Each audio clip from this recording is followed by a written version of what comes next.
রাজনীতির মাঠে সুসময়ে যাচ্ছে না জাতীয় পার্টির। আওয়ামী লীগের সঙ্গে গেল 15.5 বছর সমঝোতার রাজনীতির কারণে গত বছরের 5 অগাস্টের পর থেকে দলটি স্বৈরাচারের দালালের তকমা পায়। ছাত্রদের বিরোধিতার মুখে প্রধান উপদেষ্টার সঙ্গে রাজনৈতিক দলের ধারাবাহিক সংলাপের তালিকা থেকেও বাদ যায় জাপা। সেই সঙ্গে দলের শীর্ষ নেতাদের বিচার ও জাপা নিষিদ্ধের দাবিও ওঠে।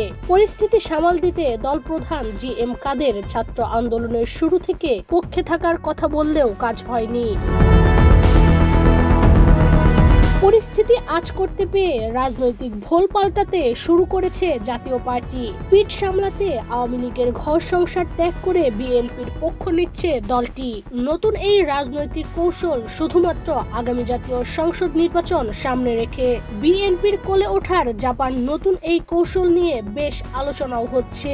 কেউ পক্ষে বলছেন, কেউ বা আবার বিপক্ষে।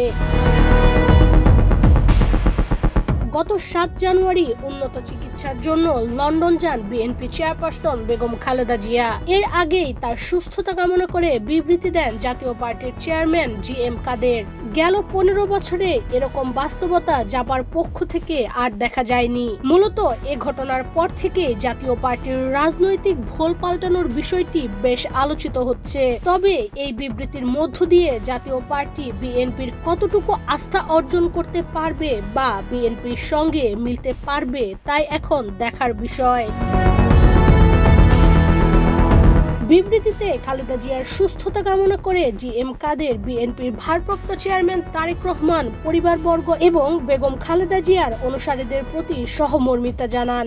গত মঙ্গলবার জাতীয় পার্টির চেয়ারম্যানের প্রেস সেক্রেটারি খন্দকার দেলোয়ার জালালির পাঠানো এক বিজ্ঞপ্তিতে এ তথ্য জানানো হয়। এতে বাংলাদেশের রাজনীতিতে খালেদা জিয়া গুরুত্বপূর্ণ একজন মানুষ বলেও মন্তব্য করেছেন জাতীয় পার্টির চেয়ারম্যান গোলাম মোহাম্মদ কাদের। বিজ্ঞপ্তিতে বিএনপি চেয়ারপারসন বেগম খালেদা জিয়ার রোগ মুক্তি, সুস্থতা ও দীর্ঘায়ু কামনা করেন জাপা চেয়ারম্যান। বলা হচ্ছে, রাজনীতির ময়দানে কাদায় পড়া জাতীয় পার্টি এখন বিএনপির আশ্রয়ে ফের ঘুরে দাঁড়ানোর চেষ্টা করছে। অন্যথায় দলটির অন্তিম সংকট দেখা দিতে পারে। যদিও বিএনপির নেতাকর্মীরা জাপার বিরুদ্ধে ধারাবাহিক বিষোদগার করে যাচ্ছেন। সূত্র বলছে, আগামী জাতীয় সংসদ নির্বাচনে অংশগ্রহণ নিশ্চিত করতে জাতীয় পার্টি নানামুখী তৎপরতা চালাচ্ছে, যার একটি অংশ বিএনপির পালে হাওয়া দেওয়া। এর মধ্য দিয়ে দলটি বিএনপির শুভাকাঙ্ক্ষী বলেও প্রমাণ করতে চায়। ডেস্ক রিপোর্ট, বাংলাদেশ প্রতিদিন।